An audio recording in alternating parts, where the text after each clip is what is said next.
Hey everyone, thank you for tuning in to my Legislative Recap video series.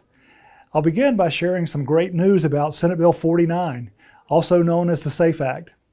The members of the Senate Emerging Issues Committee passed this bill on February 20, and I'm hopeful we can debate the subject on the floor soon. This issue has taken on a new sense of urgency following the release of a sworn affidavit from Jamie Reed, a self-proclaimed queer woman who worked at the Transgender Center at Washington University for 3 years and witnessed some egregious actions by the health clinic's care providers.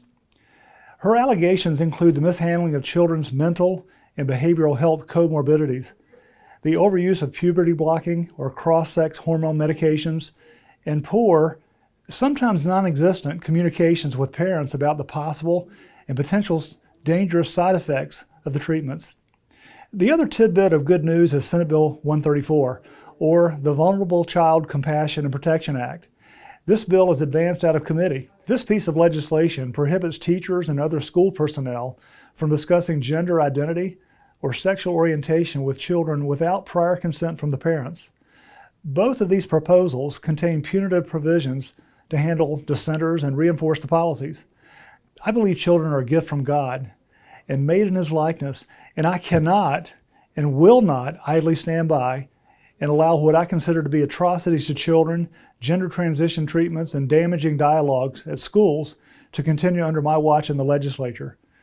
I want to thank our community and those who have voiced their unwavering support for these potentially life-changing proposals. Another measure I'm adamant about passing is Senate Bill 203, which creates provisions for those who are incorrectly required to pay additional taxes. This proposal is a continuation of a bill that I originally filed in the House and has been in play for at least 6 years. The problem surrounding Senate Bill 203 dates back to 2005, when the Department of Revenue conducted a series of audits on businesses. They found some discrepancies on what qualified as taxable income and notified several owners that they had a tax liability and owed money as a result. One of those business owners was informed of a tax liability of over $36,000. After paying the money, he learned that he was not actually responsible for the extra taxes. Apparently, the Department of Revenue had a mechanism in place to collect the taxes, but not to refund those who overpaid.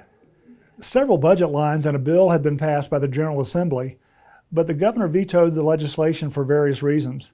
My staff has been working extensively with the governor's office to perfect this bill's language, so I hope it will pass this year and authorize the state to reimburse small business owners who overpaid more than a decade ago. I'm hopeful that this year is the year we finally make whole those businesses who were harmed.